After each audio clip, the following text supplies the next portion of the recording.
ऋषि तपस्वी स्थल आकर के उस यज्ञ को प्रारंभ कर दिया। अब यज्ञ जब प्रारंभ हुआ है तो वह कश्यप जी, वशिष्ठ जी, अत्रि, जमदग्नि, ऐसे बड़े बड़े जो ऋषि हैं, सभी भृगु ऋषि जो ज्योतिष की जन्मदाता है वो आ गए और आकर के यज्ञ प्रारंभ कर दिया। क्योंकि वह जमाता भी कहलाते थे, जमान भी थे उनके, सब सप्त ऋषियों को कन्या प्रदान की थी उन्होंने। तो जब आगे प्रदान किया उन्होंने तो अनुष्ठान प्रारंभ हुआ, यज्ञ हुआ। अब जब यज्ञ प्रारंभ हो गया तो किसी ने कह दिया कि यार भैया तुम्हारी जमाता को बुला लेते तो कितना अच्छा रहता। बोले जमाता को नहीं बुलाएंगे, तुम तो यज्ञ करो, सीधे जितनी कहें उतना करो। तो उन्होंने कहा ठीक है, अब जैसा आप कह रहे हैं वैसा प्रारंभ कर दिया जाएगा। तो यज्ञ जब प्रारंभ हुआ बड़े नियम से उन्होंने ओम सहस्रशीर्षा पुरुषः सहस्राक्षः सहस्रपातोष भूमिकुम सर्पत सुददात्यतिष्ठत् सांगुलम्। अब ऐसे ऐसे अब नारायण भगवान बैठे, ब्रह्मा जी करवा रहे यज्ञ, मंत्र बोले और आहुति प्रदान कर रहे। उन्होंने कह दिया कि शिव का कहीं भी नाम नहीं आना चाहिए, कोई भी मंत्र शिव जी के लिए आहुति प्रदान नहीं करे। यदि आहुति प्रदान कर दिया तो उठ के चले जाना याद। अब ब्रह्मा जी कह रहे ये भैया एक नया उपद्रव करवाने तैयार है। जैसे तैसे अपन ने एक उपद्रव किया तो रंजिश हो गई, इनकी लड़ाई हो गई। अब एक नई लड़ाई तैयार करवाना चाहते हैं जी, और वह शिव के लिए नहीं बुला रहे हैं, और ऐसा हो नहीं सकता, सती नहीं आए। तो यज्ञ जब प्रारंभ हुआ बड़े देवराज इंद्र भी वहां पधारे। अब किसी की हिम्मत नहीं हुई कि भाई कह दें कि भैया तुम्हारे जमाता को बुला लो। बोले जमाता को जो कहे वो यज्ञ मंडप से बाहर हो जाए। बोले भैया यज्ञ में दक्षिणा भी मिलेगी, भोजन पानी मिलेगा, कौन छोड़ के जाए। बोले यज्ञ नारायण भगवान की जय। इस प्रकार वह जब आगे यज्ञ प्रारंभ हुआ, अब सती जी को मालूम चल गया, पता चल गया कैसे। अब पिताजी के घर कोई यज्ञ हो रहा हो, अब 3-4 कन्या है, 5 कन्या, 60, अब उनकी तो 60 कन्याएं दक्ष प्रजापति की। अब जब कन्याओं को मालूम चला तो फोन लगा कह रही क्यों, कहे जी चल रही होगा। बोले हाँ चल रहे हैं, अब तुम चलो हमारे, ऐसा ऐसा। तो जब शिवजी तपस्या कर रहे थे और सती जी ने कहा कि हमारे पिताजी की यहाँ यज्ञ हो रहा है, चलते हैं अपन। बोले नहीं, हमें नहीं बुलाया तो हम नहीं जाएंगे। बहुत समझाया पर सती जी कह नहीं, पिताजी का यज्ञ है और पिताजी नहीं बुलाए तो भी कोई दिक्कत नहीं, नहीं बुलाए तो क्या हुआ, चल देते। बोले नहीं। 7 वचन में एक वचन ऐसा वचन आता है कि उद्याने मध्य पानी चा पिता ग्रह गमनीत। पिता ग्रह, पिताजी की घर जो है बिना बुलाए नहीं जाना चाहिए, चाहे वो यज्ञ करें और नहीं करें, चाहे कितने बड़े अनुष्ठान कर दें, वो पिताजी घर नहीं जाना चाहिए बिना बुलाए। अच्छा, और कोई वचन 5वें वचन में एक वचन ये आता है कि पिताजी घर बिना बुलाए चले जाए तो आप हमें दंडित ना करें। देखो ये स्त्री का स्वरूप है, स्त्री का वचन है, और पुरुष का वचन ये है कि भैया आपको पिताजी घर बिना बुलाए नहीं जाना। तो शंकर जी ने बड़ा समझाया, क्योंकि शंकर जी समझ रहे थे कि इसमें अहित है आपका और आपको नहीं जाना है। शंकर जी बार बार समझा रहे हैं, महादेव कह रहे हैं कि सुनो सती, आपका वहां जाना उचित नहीं है, पर नहीं मानी। तो एक अब कई ऐसे होते हैं, बोले रिश्तेदार जा रहे हैं तो जहां से निकल के चलो, वहां से चलो, कहते भाई जी चल रही हो, चलो गाड़ी में जगह है। अब शंकर जी से पूछा तो शिव जी ने मना कर दिया। तो शंकर जी ने बड़ी अच्छी एक बात बताई, आवत ही हर से नहीं नैनन नहीं स्नेह, तुलसी तहा न जाइए जहां कंचन बरसे नहीं। बोले आवत ये हर से नहीं, अब तुम वहां जाओगी और पिताजी को लगेगा बुरा, अपन को बुलाया नहीं, बुलाने यदि अच्छा लगता तो बुला लेते। ये ध्यान रखो, जहां आप जाना चाह रहे हैं और वहां नहीं बुलाया तो मत जाओ। या बुलाया भी है और कोई द्वेष है मन में उनके, तो आवत ये हर्ष नहीं। जिन किसी के आने से हमारे मन में किसी के हर्ष नहीं हुआ, बोले जे कहां से आ गए। आवत ये हर्ष नहीं, हर्ष नहीं हुआ उनके लिए। नैनन नहीं स्नेह, नैन स्नेह स्वरूप से न देखे उन्हें। अब बोले भैया आ गए हैं तो बोले इधर देखने लगे, इधर भैया आ गए इधर देखने लगे, बोले देख ही नहीं रहे। नैनन नहीं स्नेह तुलसी तहा न जाइए, जहां कंचन बरसे ने, ऐसी जगह जाना ही नहीं चाहिए चाहे स्वर्ण के कंचन बरस रहा हो, वो नहीं जाना चाहिए।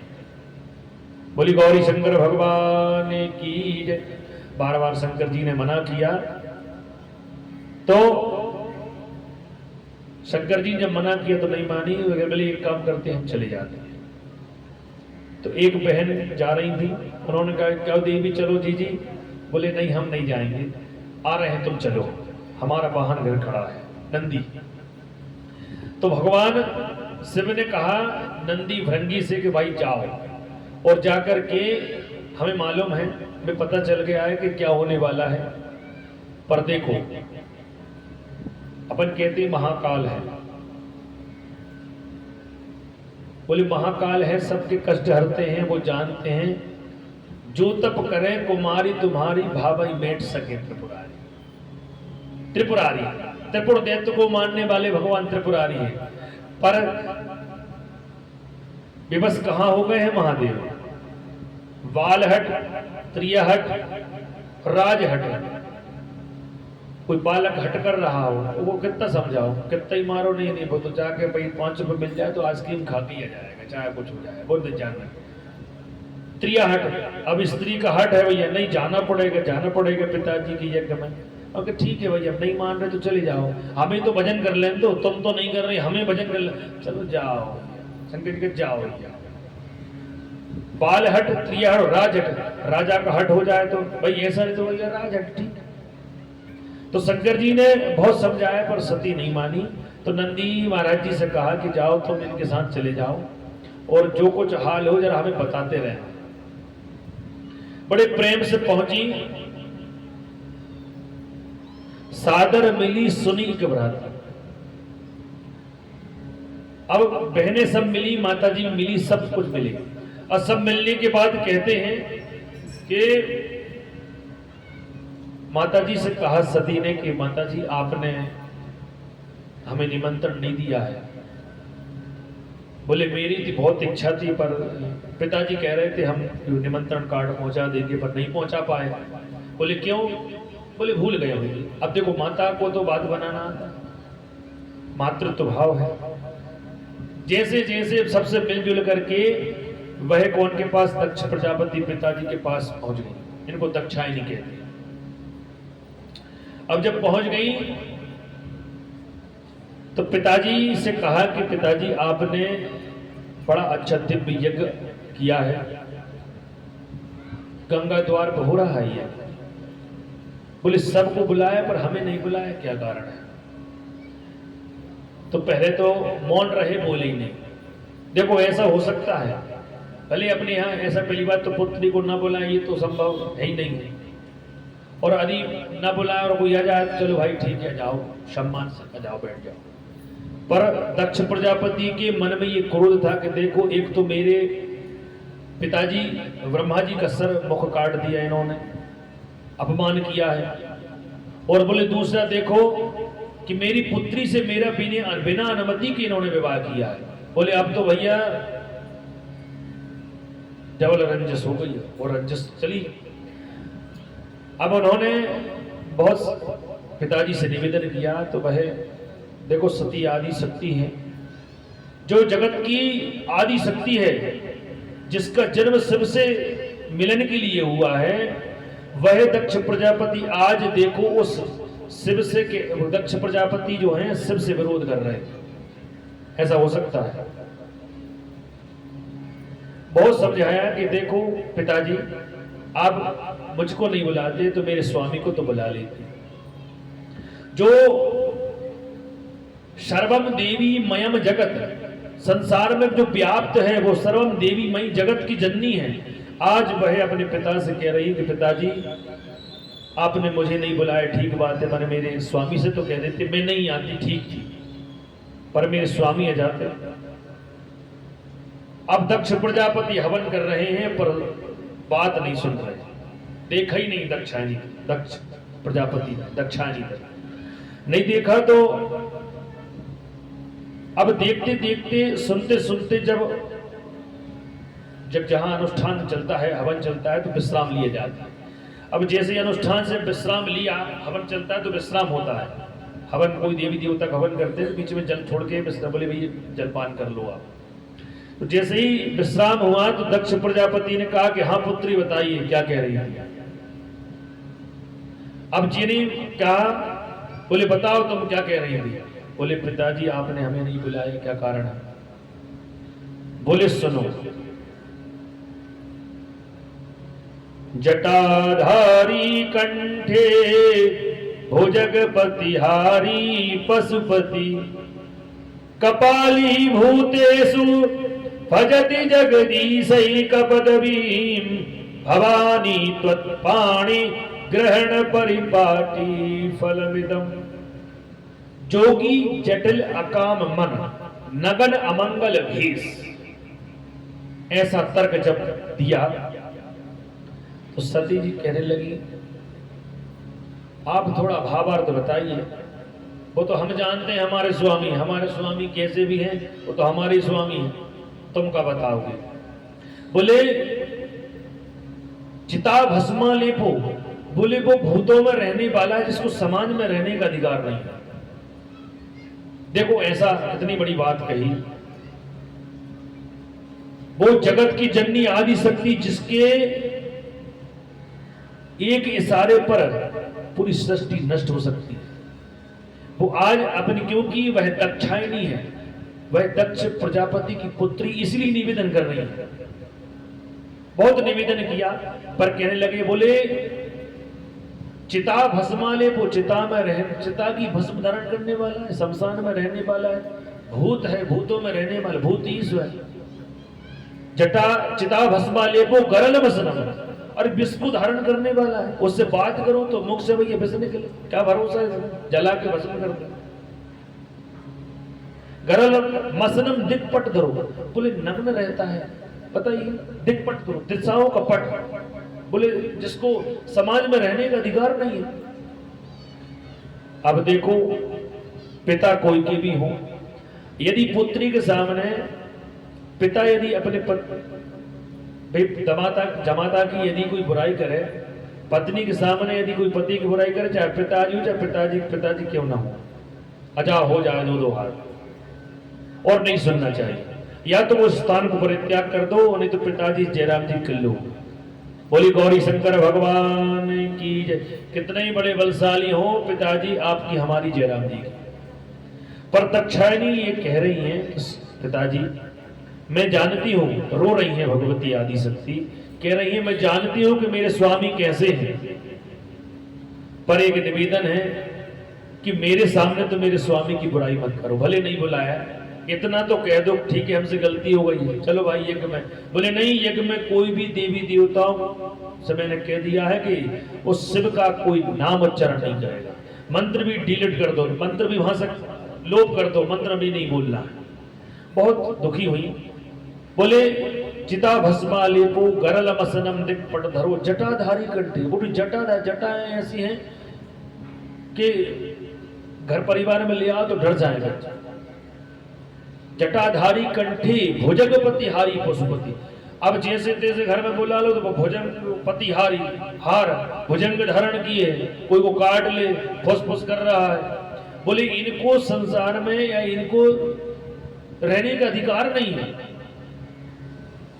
एक शब्द कहा है, भांड शब्द कहा है, जिसको भाल मतलब जिसको भान नहीं है, संस्कृत में शब्द है। बोले उसको ये भान नहीं है कि संसार में कैसे जीवों में, कैसे मनुष्यों में, कैसे परिवार में, कैसे समाज में रह जाता है। ऐसे जब शब्द सुने तो शिव जी मन में यहां से सती से कह रहे हैं सती लौट आओ। पर देखो हर पुत्री को ये निवेदन होता है, हो सकता है पिताजी से कोई भूल हो गई हो तो पिताजी अपन समझाएं तो भाई ठीक है भाई गलती हो गई हमसे, चलो बुला लो जमाता को। ये निवेदन चाह रही थी। अच्छा ये भी चाह रही थी कि भाई यदि आपने नहीं बुलाया तुम्हारा यज्ञ सफल हो जाए इसलिए बुला लो। बोले सब छोड़ो, यज्ञ सफल हो जाए इसलिए बुला लो, हमें मत देखना। अब उन्होंने एक तर्क और दिया, बोले जोगी जटिल अकाम मन नग्न अमंगल वेश। अरे बोले नग्न रहने वाला है, अमंगल है, जोगी जटिल है, क्या है? बोले संसार में हम इससे कोई, और बोले तुम यहां पर क्यों, किस उद्देश्य से आई हो, क्या उद्देश्य लेकर आई हो, यहां तुम्हारा कोई अधिकार नहीं। अब ऐसे ऐसे तर्क दिए तो वह बहुत दुखी हुई और कहने लगी, विष्णु भगवान के पास पहुंची, ब्रह्मा जी के पास पहुंची, बोले आप ब्रह्मा जी सृष्टि के रचयिता हैं, हे नारायण आप पालन करता है और महादेव संहार करता है, संहार है, कारक है वो। अब आप दो तीनों एक हैं, और बोले आप जब शिव नहीं है, शिव यहां पर उपस्थित नहीं है, तो आप यहां क्या कर रहे हैं? बोले ब्रह्मा जी का पुत्री क्या करें, मजबूरी है थोड़ी सी। अब अधिपत्य राजा है, दक्ष प्रजापति राजा, प्रजाओं के राजा है, अब उसकी बात नहीं मानेंगे तो क्या होगा? अब बोले मन तो हमारा नहीं है पर फिर भी मजबूरी में रह रहे, कहो तो भाई चले जाएं। बोले नहीं जाना नहीं। ऐसे करते करते फिर अंत में जब शिव जी को स्तुति की और कहा,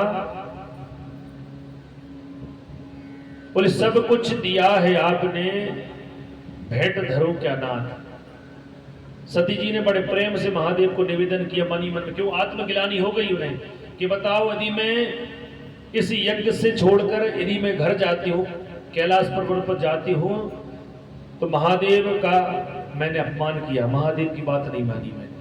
अब महादेव तो मुझे, अब महादेव के सन्मुख जा नहीं सकती मैं अब, और यहां इस यज्ञ में रुक नहीं सकती मैं।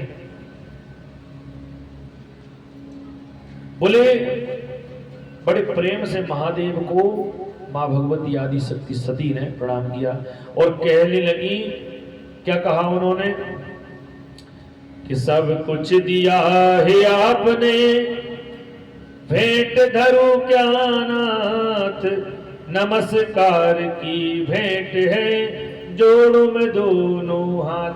बोले हमारे पास अब कुछ नहीं बचा, अब मैं आपकी अर्धांगिनी थी तो मैं आपकी अवहेलना करके आ गई, वो भी चला गया, मैं अब आपकी अर्धांगिनी बची नहीं। और दक्ष प्रजापति जो मेरे पिता हैं, उन्होंने अब मुझसे नाता तोड़ लिया, और उन्होंने क्या, मैंने तोड़ दिया। अब मैं कैलाश पर्वत पे जा नहीं सकती और दक्ष की यहां पर रुक नहीं सकती, इसीलिए मैं अब युगाग्नि से आत्मदाह करना चाहती हूं। और उस युगाग्नि के कारण वह दक्ष प्रजापति देखते रहे और भगवती आदि शक्ति ने अपने उस यज्ञ के सामने युगाग्नि बुला करके और अपने शरीर को भस्मीभूत कर दिया। और यह देख रहे थे कौन? नंदी और भृंगी।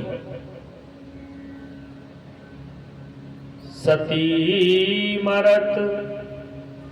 अब सती जी को जब देखा कि भाई देखो, सती मरत सुन शंभुगण, करे लगन मग खीस, यज्ञ विध्वंस बिलोक भ्रव, रक्षा कीन मुनीस। अब जब देखा कि सती आदि शक्ति जो हैं वह भस्मीभूत हो गई हैं, वह पिंड पड़ा है, और वह नंदी भृंगी इत्यादि जो आए थे, सती मरत सुन शंभुगण, करे लगन मग की क्रोध में आ गए और यज्ञ विध्वंस यज्ञ को विध्वंस करने लगे, मारने लगे। नंदी भृंगी इत्यादि सब इस यज्ञ को भस्म करने लगे, मारने लगे, सब ऋषिगण सबको मारने लगे। इतने में जो तेज स्वरूप था वह आदि शक्ति में निराकार भगवती आदि शक्ति का स्वरूप अष्टभुजी हुई, और वह राजराजेश्वरी के रूप में अवतरित होकर के और दक्ष प्रजापति से कहा, अरे दुष्ट, मैं तो तुझे इस यज्ञ से और मेरे आशीर्वाद से वंचित नहीं करना चाहती थी, पर तूने मेरा और मेरे स्वामी का अपमान किया। मैंने तेरे से कहा था कि मेरा जन्म जब होगा, मेरा प्रादुर्भाव जब होगा, तो मुझे शिव से मेरा विवाह करना, पर तूने विवाह नहीं किया और अंत में तू उससे विरोध भी किया तूने, और इस यज्ञ में नहीं बुलाया है। तो सुनो, आज से मेरा ये दक्षायनी होने का ये शरीर को मैं नष्ट कर दिया है, और सुनो, अब तेरे इस यज्ञ की रक्षा कोई नहीं करेगा। और भगवती आदि शक्ति चली गई। अब नंदी भृंगी इस यज्ञ को जब विध्वंस करने लगे, तो भाई हमारे जो भृगु ऋषि है, रक्षा कीन मुनीस, भृगु ऋषि ने रक्षा की। अब शिवजी देख रहे, तो जैसे शिवजी ने देखा कि करालम महाकाल कालम कृपालम गुणागार संसार पारम न, तो हम जो कराल है, कृपाल है, महाकाल है, और वह कैसे हो गए? धगत धगत धगत ज्वल ललाट पट्ट बाब की किशोर चंद्रशेखर रति प्रतीक्षणम ममा। जैसे ही भगवान अपने हरि का ध्यान कर रहे थे, महादेव हर जो है हरि का ध्यान कर रहे थे, ध्यान से वह उठे और अपनी मस्तक से जटा उखाड़ी और पृथ्वी पर जो दिया, तो उससे वीरभद्र भगवान शिव का अंश अवतार हुआ। बोले वीरभद्र भगवान की जय। और वीरभद्र का जब जन्म हुआ, तो वह भगवान शिव ने कहा कि जाओ, जाकर के यज्ञ जो दक्ष प्रजापति कर रहे हैं उसको समूल नष्ट कर दो। अब वीरभद्र चले, तो जाकर के प्रत्येक देवी देवताओं को अच्छे से पूजन की। बोले रही पूजन हम करते हैं। ब्रह्मा जी से कहा आपके लिए भोग रह गया था, जी ले। जब पूरे कुंड को तहस नहस कर दिया, अग्नि बुझा दी, ये कर दिया, वो कर दिया, तो वह भृगु ऋषि ने अपनी तप के बल से वीरभद्र को बांध दिया। अब वीरभद्र को जब बांध दिया, तो फिर शिवजी के जो गण थे नंदी भृंगी जा कहा कि सुनो तो प्रभु, हम आपका आदेश था कि यज्ञ को हम विध्वंस कर दें, नष्ट कर दें, पर तुम्हारे वो जो नारायण हैं, वो चक्र चार हाथ वाले भैया चक्र सुदर्शन धारण शंख प्रजापति सब धारण किए, उन्होंने उनको देखो बंदी बना लिया। फिर द्वितीय जटा उखाड़ के जो पृथ्वी पर, शिव पुराण में ये कथा आती है, एक ही जटा के दो भाग हुए, एक से वीरभद्र, दूसरे से 64 योगिनी। और पद्म पुराण के हिसाब से जब जटा दूसरी उखाड़ी और जो पृथ्वी पर दी, तो वह 64 योगिनी अवतरित हुई। बोली 64 योगिनी महारानी की जय, भगवती वही शक्ति अवतरित हुई और कहा बोली जाओ, अब उस यज्ञ में यदि भगवान विष्णु भी हैं तो उन्हें भी नहीं छोड़ना है, क्योंकि वो आदि शक्ति है और वो 64 योगिनी आदि शक्ति पुनः अवतरित हुई और जाकर के वह पहुंची अम्बा शांभवी चंद्रमौलि रमणा वरुणा उमा पार्वती काली हेमवती शिवा त्रिनयनी कात्यायनी भैरवी गायत्री नवयौवना शुभकरी साम्राज्य लक्ष्मी प्रदा चिद्रूपा परदेवता भगवती श्री राजराजेश्वरी। वही अम्बा शांभवी चंद्र मौली रमणा वर्णा उमा पार्वती, वही अनेक रूप में अवतरित होकर के महाकाली महालक्ष्मी महासरस्वती इत्यादि के जो स्वरूप है वह गजानन आदि लेकर के वह आगे बढ़े और जाकर के पूरे यज्ञ को विध्वंस कर दिया और भृगु ऋषि की जटा उखाड़ करके उस यज्ञ कुंड में डाल दी और सीधे वीरभद्र को मुक्त किया और वीरभद्र से कहा जाओ। वीरभद्र पहुंच गए और जाकर दक्ष प्रजापति के भैया गर्दन पकड़ ली।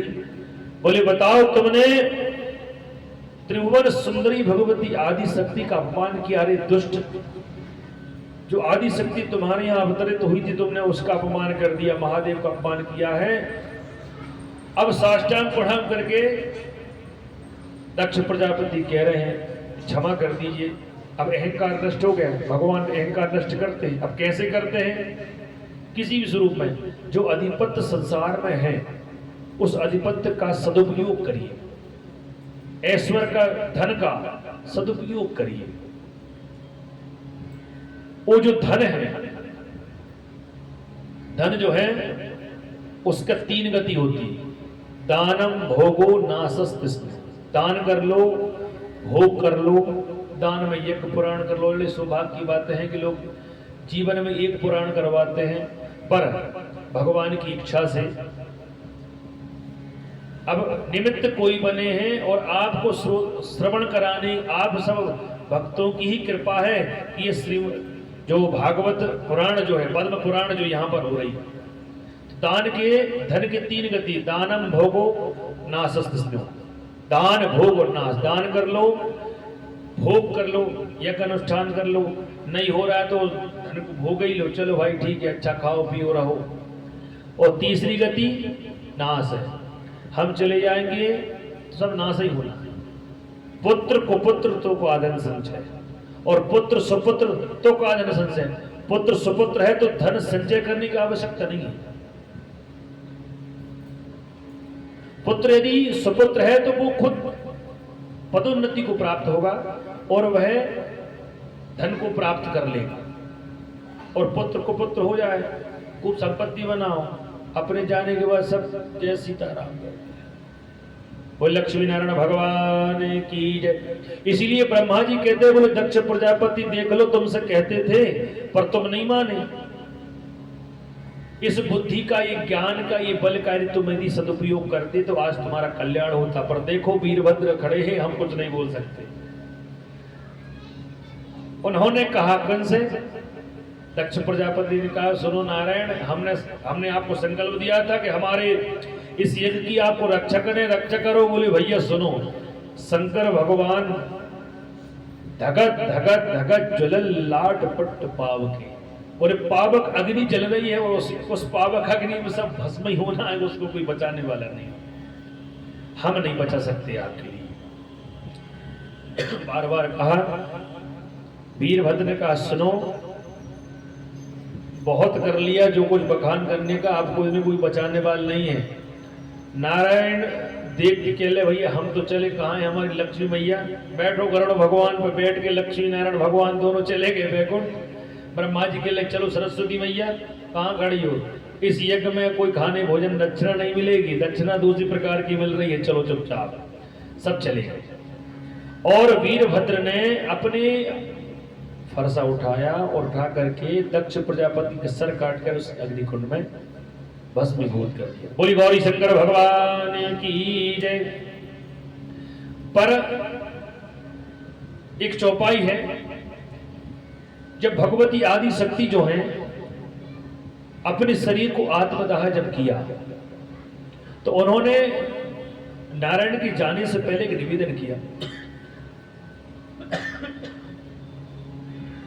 कहने लगे, भगवती आदि शक्ति ने कहा कि सती मरत हरिसन बरु मांगा, जन्म जन्म शिव पद अनुरागा।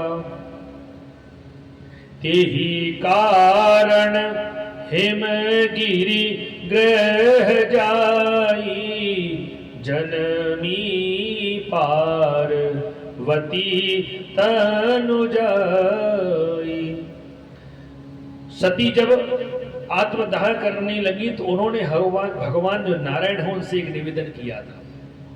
बोले सती मरत हरि सन बरुआ। हे प्रभु, हे नारायण, हे नारायण, मैं आपसे एक निवेदन करती हूं कि मैं महादेव के पास नहीं जा सकती और ना मैं इस यज्ञ में रह सकती, पर मैं एक वरदान मांगना चाहती हूं आपसे। बोले कौन सा? सती मरद हरि सन वरुआगा, जन्म जन्म शिव पद अनुरागा। मुझे ऐसा आप आशीर्वाद प्रदान करिए हरि हरि। बोले प्रभु, मेरे सभी जितने भी कष्ट है, क्लेश सभी को हर लीजिए और ऐसा आशीर्वाद प्रदान करिए कि मैं जब भी जन्म लूं तो जन्म जन्म शिव पद अनुराग, शिव जी की चरणों की भक्ति करूं, उनकी दासी बनूं, उनकी पत्नी बनूं, तो मैं आपसे वर चाहती हूं। तो भगवान हरि ने उन्हें आशीर्वाद वरदान प्रदान किया। सती मरद हरि सन वर मांगा, जन्म जन्म शिव पद अनुरागा। और तेही कारण जब पुनर्जन्म जब अनुगा, तेही कारण हिमगिरी रह जाई और जन्मी पार्वती तनु जाई। और वह दक्ष प्रजापति को छोड़ दिया, काट करके सर भस्मीभूत कर दिया। अब आगे जब कथा आगे प्रारंभ होती है और चलती है तो कहने लगे क्या, उन्होंने अब कुछ विद्वान ब्राह्मण रह गए थे। भृगु ऋषि ने कहा कि सुनिए, ये यज्ञ को आपने विध्वंस कर दिया है और यजमान का यदि अहित हो जाए तो यज्ञ परिपूर्ण नहीं माना जाता, इसे को परिपूर्ण करवाओ। तो भृगु ऋषि ने अपने तप से भगवान शिव ने बकरे का रूप दिया। बोले मैं ऐसा करता हूं, मैं ऐसा करता हूं। भगवान ने ले बकरे का रूप धारण करवा मुख लगाया और दक्ष प्रजापति के यज्ञ को परिपूर्ण किया। भगवान शिव वहां पर आए और आशीर्वाद प्रदान किया दक्ष प्रजापति को। तो वही पंचाक्षर मंत्र जो है, दक्ष प्रजापति जिस मंत्र से घृणा करते थे, वही उस बकरे के मुख से पंचाक्षर विदम पुण्यम यह पटे शिव सन्निधो शिवलोक मवापनोति शिवेन सह मूर्ति। काशी में जाकर के दक्ष प्रजापति ने अपनी पत्नी प्रसूति के साथ मिलकर के और महादेव की आराधना की और महादेव ने उन्हें अपना स्वरूप प्रदान किया। अब शंकर जी जो हैं उस तेज पुंज अग्नि को लेकर पहुंचे और भगवान सुदर्शन चक्र के माध्यम से उसकी 64 जो योगिनी विसात चली और उनके सुदर्शन चक्र से 51 शक्ति पीठों में परिवर्तन कर दिया। बोलिए आदि शक्ति महारानी की जय। ऐसे दक्ष के उस यज्ञ को परिपूर्ण महादेव ने करवाया। देखो महादेव फिर भी कृपा करते हैं कि जिसकी पत्नी को आपने, जिसकी आदि शक्ति को, अर्धांगिनी को आपने भस्मीभूत करवा दी, फिर भी महादेव इतने करुणा सागर हैं। सरल हृदय अति करुणा सागर अखत कहानी शिव योगी। अखत कहानी सरल हृदय है वो भगवान। चलो भाई ठीक है, आशीर्वाद प्रदान करते हैं। आशीर्वाद देकर दक्ष प्रजापति को, दक्ष प्रजापति सीधे कहाँ पहुंच गए और जाकर के सीधे काशीपुरी में जाकर के, और काशी में ओम नमः शिवाय तो जपा है, पर राम नाम काशी मुक्ति हेतु उपदेशु। काशी में भी आपको मुक्ति जब प्रदान होगी, आप ओम नमः शिवाय तो जपोगे, पर राम नाम की महिमा है। महिमा जासु जान गण रायु प्रथम पूजियत नाम प्रभाव। वह राम नाम वो है, अखंड कोटि ब्रह्मांड नायक है। उस राम नाम की महिमा गाई उन्होंने और महादेव के चरित्र सुने। भगवान ओम नमः शिवाय पंचाक्षर मंत्र का जप किया और वह भगवान शिव ने उन्हें अपना स्वरूप प्रदान किया। बोलिए गौरी शंकर भगवान की जय। अब दक्ष प्रजापति की जो कन्याएं थी, उन कन्याओं का विवाह, जिसमें जो कन्याएं हैं सप्तऋषियों को प्रदान की और 27 चंद्रमा को प्रदान की और ऐसे ऐसे करके सबको अपनी अपनी कन्याएं प्रदान कर दी।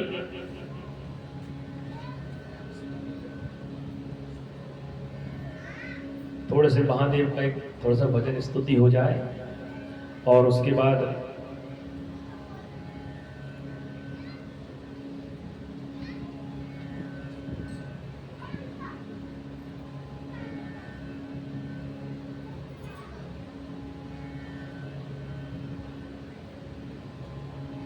बोलिए गौरी शंकर भगवान की जय। शंकरम परमानंदम शंकरम व्याधिनाशनम शंकरम शत्रुसंहारम शंकराय नमो नमः। अरे बड़े सौभाग्य से महादेव की कथा मिलती है। भगवान हरि हरि सब एक है, अंतर नहीं है उनमें। तेरे डमरू की धुन सुन कर मैं काशी नगरी आई हूँ। तेरे डमरू की धुन सुन कर मैं काशी नगरी आई हूँ। तेरे डमरू की धुन सुन कर मैं काशी नगरी आई हूँ। तेरे डमरू की धुन सुन कर मैं काशी नगरी आई हूँ। मैं काशी नगरी आई हूँ। मैं काशी नगरी आई हूँ। मैं काशी नगरी आई हूँ। मैं काशी नगरी आई हूँ। ओ मेरे भोले मेरे बाबा मैं काशी नगरी आई हूँ। ओ मेरे भोले मेरे शंभू मैं काशी नगरी आई हूँ। ओ मेरे डमरू की धुन सुन कर मैं काशी नगरी आई हूँ। तेरे डमरू की धुन सुन कर मैं काशी नगरी आई हूँ। सोना है हमने ओ भोले तेरी काशी में मुक्ति है। सुना है हमने भोले तेरी काशी में मुक्ति है। सोना है हमने भोले तेरी काशी में मुक्ति है। सुना है हमने भोले तेरी काशी में मुक्ति है। उसी मुक्ति को पाने को मैं तेरे द्वार आई हूँ। उसी मुक्ति को पाने को तेरे चरणों में आई हूँ। मेरे डमरू की धुन सुन कर मैं काशी नगरी आई हूँ। तेरे डमरू की धुन सुन कर मैं काशी नगरी आई हूँ। मैं काशी नगरी आई हूँ। मैं काशी नगरी आई हूँ। मैं काशी नगरी आई हूँ। मैं काशी नगरी आई हूँ। तेरे डमरू की धुन सुन कर मैं काशी नगरी आई हूँ। तेरे डमरू की धुन सुन कर मैं काशी नगरी आई हूँ। सोना है हमने भोले तेरी काशी में गंगा है। सुना है हमने भोले तेरी काशी में गंगा है। सुना है हमने भोले तेरी काशी में गंगा है। सुना है हमने भोले तेरी काशी में गंगा है। उसी गंगा को पानी को मैं काशी नगरी आई हूँ। उसी गंगा में नहाने को मैं काशी नगरी आई हूँ। उसी गंगा में नहाने को मैं काशी नगरी आई हूँ। उसी गंगा में नहाने को मैं काशी नगरी आई हूँ। मैं काशी नगरी आई हूँ, मैं काशी नगरी आई हूँ। मैं काशी नगरी आई हूँ, मैं काशी नगरी आई हूँ। डमरू की धुन सुनकर मैं काशी नगरी आई हूँ। तेरे डमरू की धुन सुनकर मैं काशी नगरी आई हूँ। सुना है हमने बोले तेरी काशी में मंदिर है। सुना है हमने है बोले तेरी काशी में मंदिर है। सुना है हमने बोले तेरी काशी में मंदिर है। सुना है हमने बोले तेरे काशी में मंदिर है। उसी मंदिर में पूजा को मैं काशी नगरी आई हूँ। उसी मंदिर में पूजा को मैं काशी नगरी आई हूँ। उसी मंदिर में पूजा को मैं काशी नगरी आया हूँ। उसी मंदिर में पूजा को मैं काशी नगरी आया हूँ। मैं काशी नगरी आई हूँ, मैं काशी नगरी आई हूँ। मैं काशी नगरी आई हूँ, मैं काशी नगरी आई हूँ। तेरे डमरू की धुन सुनकर मैं काशी नगरी आई हूँ। तेरे डमरू की धुन सुनकर मैं काशी नगरी आई हूँ। मैं काशी नगरी आई हूँ। मैं काशी नगरी आई हूँ। मैं तेरे द्वार आई हूँ। मैं तेरे द्वार आई हूँ। मैं काशी नगरी आई हूँ। मैं काशी नगरी आई हूँ। बोलिए गौरी शंकर भगवान की जय। देखो सप्तपुरियां जो हैं अयोध्या, मथुरा, माया, काशी, कांची, अवंतिका, पुरी, द्वारावती, चैव सप्तीता मोक्षदायक। मोक्षदायनी काशी है, काशी, कांची, अवंतिका। आज हम काशी भले दूर है, अब नहीं जा सकते अभी, पर भजन के माध्यम से काशी पहुंच गए। काशी, इन सप्तपुरियों का नाम लेने से ही मुक्ति प्रदान होती है।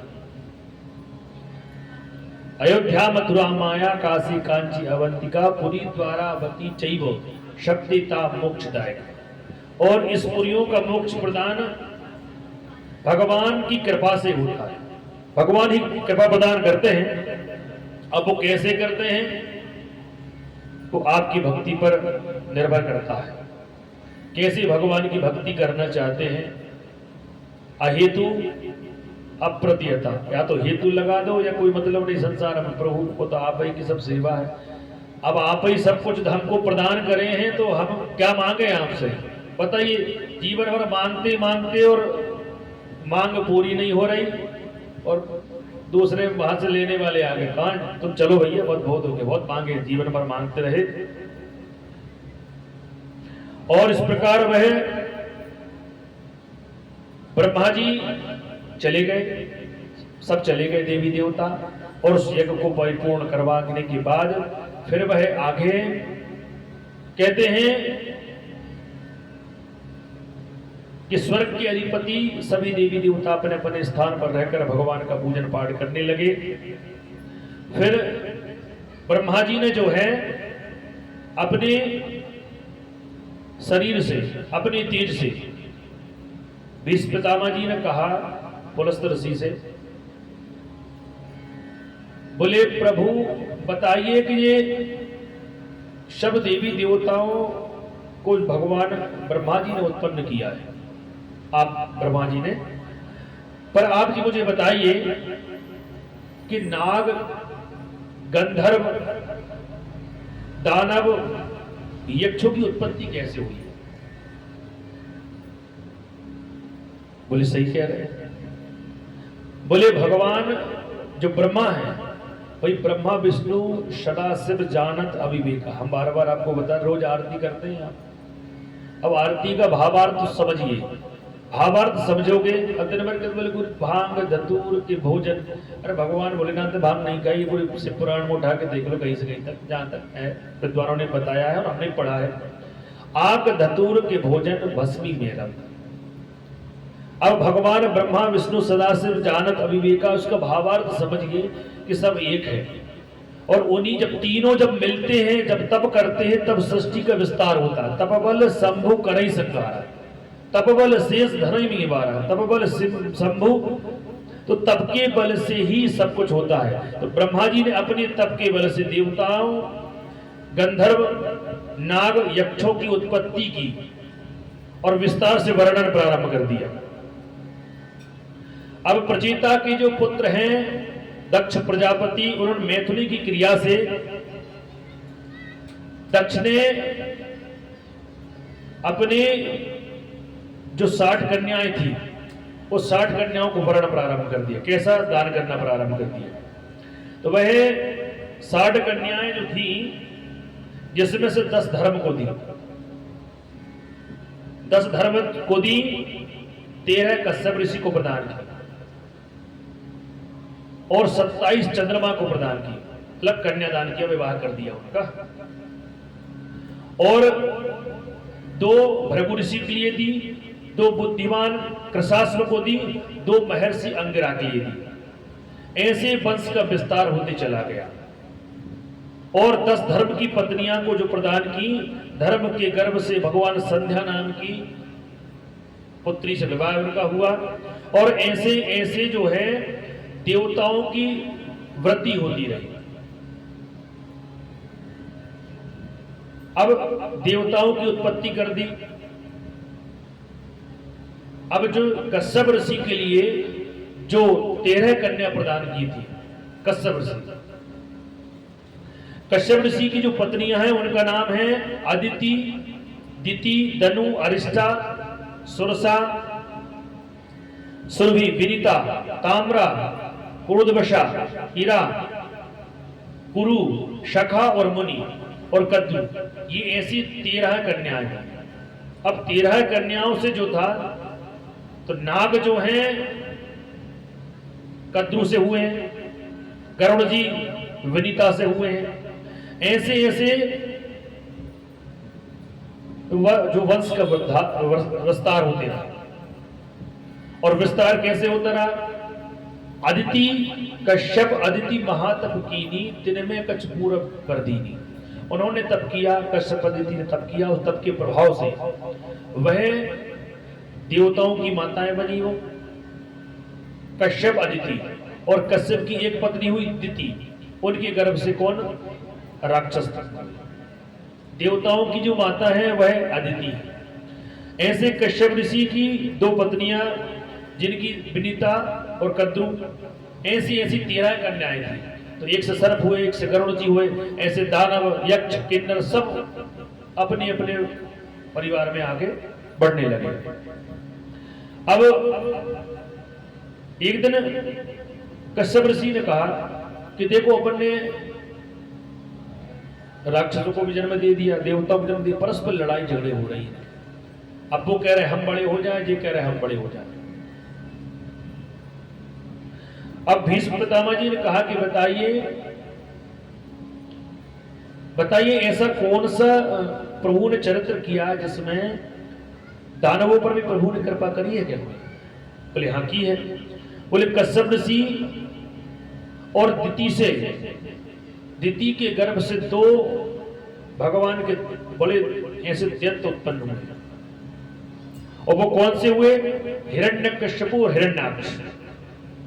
हिरण्याक्ष की कथा अपन ने पहले भगवान का प्रथम जो वराह भगवान का जो अवतार हुआ है वो हिरण्याक्ष की मुक्ति के लिए हुआ है, और वह 12 रूप में अवतार लेकर के हिरण्याक्ष को जो है उन्होंने मुक्ति प्रदान की। और अब जो हिरण्यकश्यप है उसकी 4 संतानें हुई, प्रहलाद, अनुराग, संघाद और प्रहलाद, ये 4 पुत्र हुए। और उसी के पर आयुष्मान, शिबी, वासुल और चौथा विरोचन, ऐसे बलि, और उनसे बलि हुए। और प्रहलाद जी ने भगवान नरसिंह भगवान को अवतार के लिए विवश कर दिया, क्योंकि भगवान की ऐसी भक्ति की उन्होंने, प्रहलाद जी। और आयुष्मान हुए क्योंकि जो हमारे प्रहलाद जी हैं, प्रहलाद जी को भगवान ने 21 पीढ़ी तारने का भगवान ने वरदान दिया कि हम आज से तुम्हारे आगे वाली 21 पीढ़ियां उसको हम तारेंगे, किसी को मारेंगे नहीं, सबको तारेंगे। भगवान मारते किसी को नहीं, सब तरते हैं, वो तो कहने की बात है। भगवान के हाथों से सब मुक्त होते हैं। भगवान किसी को मृत्यु दंड नहीं देते, भगवान जो जिसको मारे हैं वो मुक्ति ही प्रदान हुई है। हमारे जो ऋषि हैं वो ऋषि बहुत विचार से बात करते थे, काम करते थे। जब भगवान राम का जन्म हुआ तो विश्वामित्र जी ने कहा कि भैया चलो तुम्हारे राम और लक्ष्मण हमें प्रदान कर दो। तो दशरथ जी कहने लगे चौथे पन में जैसे तैसे संतान हुई, आप मांगने आ गए। बोले सुनो तो, ये राम तुम्हारे जन्म के लिए नहीं हुआ, इसका जन्म हुआ संसार के कल्याण के लिए, और तुमने इसे अपने घर में विराजमान रख लिया है। बोले हम चलते हैं। दक्ष प्रजा कहने लगे, हमारे दशरथ जी बोले चाहो तो कहो तो हम चलें, कहो तो हम चलें, और तुम्हारे वो कौन कौन से देवताओं को मारना है? बोले नहीं नहीं, वो तो हम भी कर सकते हैं। ये विश्वामित्र, जो विश्वामित्र है वो जो चाहे वो कर सकता है। कैसे? बोले मैं जो चाहूं, मैं ब्रह्म ऋषि की उपाधि है, ब्रह्म ऋषि के समकक्ष है विश्वामित्र जी। मैं चाहूं तो उन राक्षसों को नाश कर सकता हूं, मार सकता हूं, पर मैं मारूंगा, नाश होगा तो पुनर्जन्म लेंगे, पर ये मारेंगे तो मुक्त हो जाएंगे। इसीलिए तो बोले भगवान किसी को मारते हैं तो मारते नहीं है, भगवान मुक्त ही करते हैं। बोले लक्ष्मी नारायण भगवान की जय। ऐसे ही प्रहलाद हुए, प्रहलाद के आयुष्मान, शिवी, वासुकी और चौथे विरोचन, विरोचन के बलि हुए। तो हिरण्यकश्यपु बहुत आदताई हुआ था और उनके यहाँ प्रहलाद। अब आप कितनी आदताई हैं, हो सकता है आपके यहाँ संतान आपकी बड़ी सीधी निकल जाए, हो सकता है आप सीधे हो तो संतान आपके धुरंधर निकल जाए, हो सकता है। क्योंकि भगवान कर्म और सत्कर्म, कर्म और कुकर्मों के पुण्यों के फल जो संतान रूप में प्रदान करते हैं।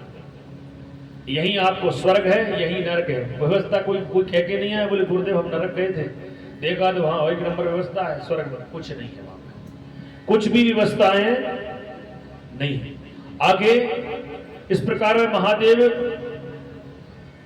महादेव जी जो हैं वे इस सृष्टि के संहार कारक बने, और ब्रह्मा जी रचयिता, भगवान विष्णु पालन करते हैं। आगे की जो ब्रह्मा जी बड़े सृष्टि आगे रचने लगे। एक दिन जो पुलस्त ऋषि ने कहा विष्णुपितामह जी से कि भाई तुम्हें कथा श्रवण में आनंद आ रहा है, क्योंकि ये जो कथा है बहुत अगूढ़ है।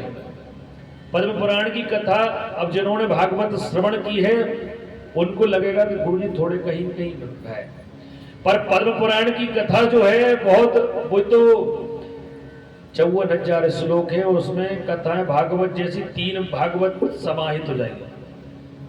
54,000 श्लोक और 18,000 श्लोक बनते हैं। पर विष्णुपितामह जी से कहा, बोले हाँ प्रभु समझ में आ रही है, क्योंकि भगवान जो है करुणा सागर है, उनकी अकथ कहानी, उनकी कहानी कौन कह सकता है। पर कह सकते ये हैं कि हम तो आप कहे जा रहे हो, हमारे मन में श्रद्धा विश्वास है कि हमारे गुरु जो कह रहे हैं वो सर्वश्रेष्ठ है। जो गुरु की वाणी पर विश्वास रखता है उसका कल्याण निश्चित है। बोले गुरुदेव भगवान की जय। देखो भीष्म पितामह ने कितनी अच्छी बात कही। और आजकल यदि हम कहें, बोले गुरुदेव हमारे सामने हैं, आप बैठे हैं और मुझे पता है कि मेरा आत्म कल्याण होगा, मेरा आत्म कल्याण होना निश्चित है। क्यों निश्चित है? बोले गुरुदेव जो करा, जो यजमान, जो शिष्य यदि अपने ब्राह्मण पर या गुरु पर विश्वास रखता है, या घर का जो मुखिया होता है, घर के लोग यदि मुखिया पर विश्वास रखें तो घर परिवार अच्छा चलेगा। अब शिष्य यदि गुरु पर यदि संदेह रखे, तो संदेह रखेगा तो आनंद नहीं आएगा। बोले क्या है संदेह व्यवस्था? बोले ऐसे ही जब कथा हुई तो कथा में भीष्म पितामह जी ने कहा, बोले गुरुदेव आप तो सर्वोपरि अखंड मंडलाकारं व्याप्तम येन चराचरं तदपदम दर्शितम येन तस्मै श्री गुरुवे नमः। बोले गुरुदेव आप हमें कथा श्रवण करा रहे हैं, हमारा ये भाव है कि प्रभु की चरणों में हम अनुरक्ति करेंगे, संसार से विरक्त वैसे ही और विरक्त हो जाएंगे। तो इस प्रकार उन्होंने ये कहा तो पुलस्त्य जी बड़े गदगद हो गए कि देखो चलो भाई कथा सुनने में इतना आनंद तो आया, इतनी विश्वास तो रख लिया, यही बड़ी बहुत है, इतना विश्वास रखना ही बहुत बड़ी बात होती है। अब भीष्म जी ने पूछा कि बताइए दिति ने मरुद गणों की उत्पत्ति कैसे हुई? दिति के गर्भ से। बोले मरुद गण कैसे हुए? अब देवताओं को तो अदिति के गर्भ से जन्म हुआ, तो देवता तो अपने अपने स्थान में बड़े बड़े अच्छे अच्छे घर महलों में रह रहे हैं। फिर ऐसा बताइए कि दिति के गर्भ से ऐसी कोई संतान हुई है जिनके लिए भगवान ने देवताओं की पदवी प्रदान की? बोले हाँ, एक श्लोक आता है,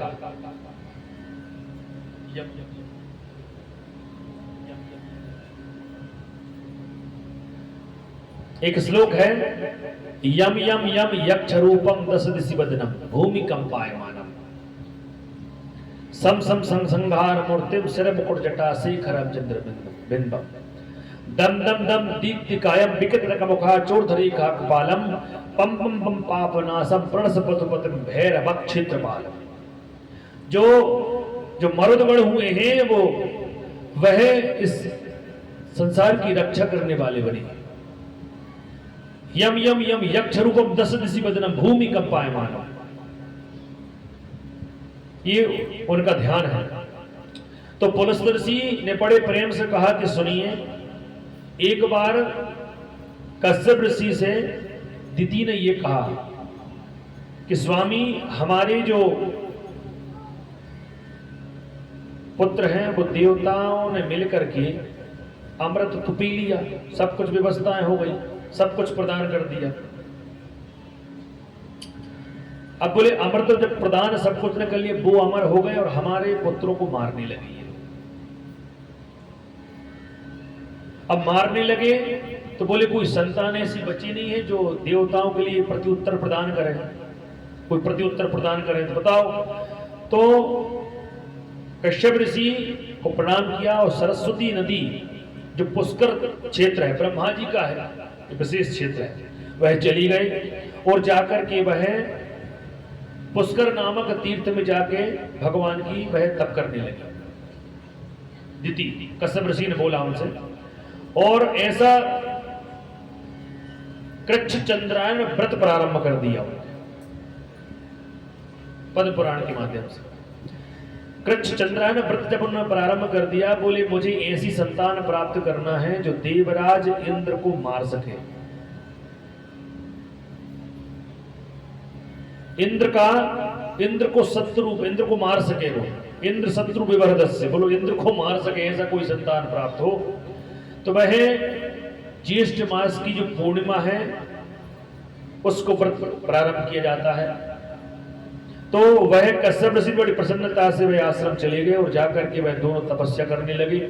अब तप करने पर उन्होंने कहा कि मेरी जो संतान होगी वह ऐसी संतान होना चाहिए जो इंद्र को मार सके। पुत्र की याचना करके वह व्रत करती रही। व्रत करने के प्रभाव से वह गर्भधारण हुआ। व्रत के प्रभाव से इंद्र घातक बलि पुष्ट प्रदान होने वाले संतान देखो गर्भ में वह गर्भस्थ वह पलने लगी। बहुत सी यज्ञ किए। अब वह भगवान ने बताया, कश्यप ऋषि ने कहा कि पैर धो करके आपको अंदर आना है, पैर धो करके शयन करना है, केस खुले नहीं रहना है, ऐसे ऐसे बहुत से नियम बताए। आजकल समय परिवर्तन है, कहना उचित भी नहीं है, पर जब कोई व्रत करते हैं तो केसों को बांधना चाहिए। हमारे जो रोम छिद्र जो गिरते हैं उनसे नरक की उत्पत्ति होती है, पाप हमारे बढ़ते हैं। तो कश्यप ऋषि ने कहा कि इस व्रत को आप बड़े श्रद्धा भाव से करती हैं तो आपके केस जो बल हैं, जो बाल हैं, वह आपके व्रत के बल को नष्ट कर देंगे। इसीलिए आप जब शयन करें तो जी आपके जो केस हैं उनको आप बांध करके ही शयन करें, पैर धो करके शयन में करें, विश्राम करें और भगवान की पूजन पाठ नित्य प्रति करें। अब देवराज इंद्र को मालूम चढ़ा कि भैया हमें मारने की व्यवस्थाएं चल रही थी। तो देवराज इंद्र बड़े मन में पहले क्रोध आया और चले। तो दिति जो पुष्कर में तपस्या कर रही थी वह वहां पर पहुंच गए देवराज इंद्र, और पहुंच करके वह इस व्रत की खंडन होने की क्रिया देख रहे थे, कब खंडित हो जाए और मैं अपना प्रहार करूं। तो 1 वर्ष तक वह रहे, पर वो व्रत जो है करते नहीं वो, पर व्रत खंडित नहीं हुआ। पर एक दिन क्या हुआ कि एक दिन वह जो दिति है बिना पैर धो के अपने जो शयन कक्ष में जो आसन था, शयन करने वाली सैया, उस पे जाकर शयन बिना पैर धोए शयन कर गए। और शयन करे तो मुख के प्रभाव से, मुख जैसे ही उनका नीचे हुआ, मुख के प्रभाव से वह गर्भ में प्रवेश हो गए देवराज इंद्र। और देवराज इंद्र देखो पहले भी चलती थी ऐसी लड़ाई झगड़े, तुम क्या समझ रहे हो? आज संसार में पहली बात हो गई, वो चलते रहती है।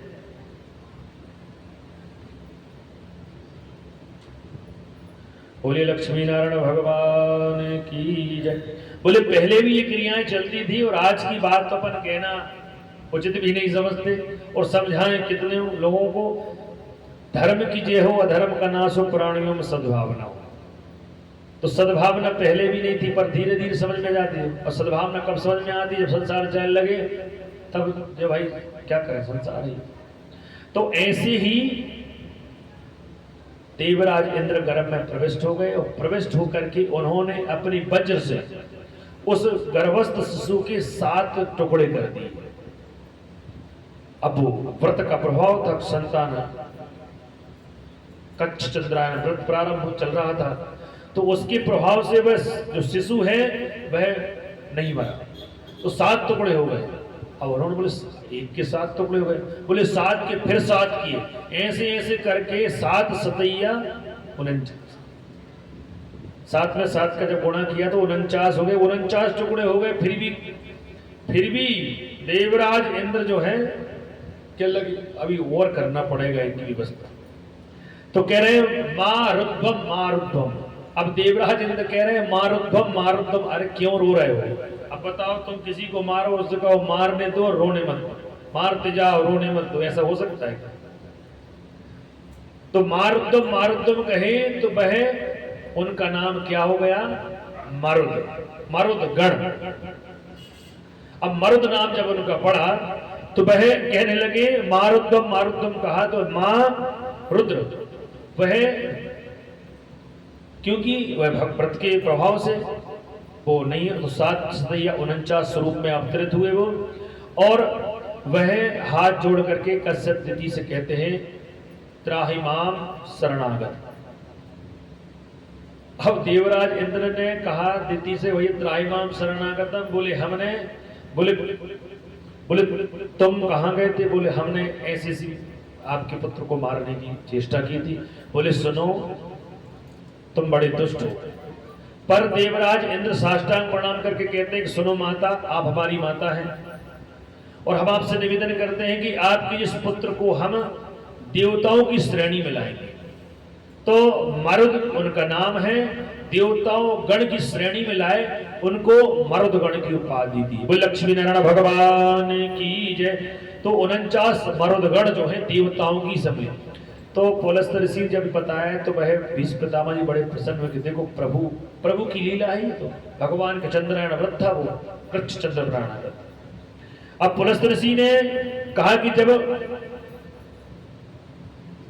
एक दिन क्या हुआ, जब पृथु महाराज, इन्हीं की आगे की कथा होती है। तो भगवान जो पृथु है, भगवान ने पृथु भगवान नारायण के स्वरूप अंग से बैन हुए, अंग राजा हुए, अंग से बैन हुए, बैन से पृथु हुए। और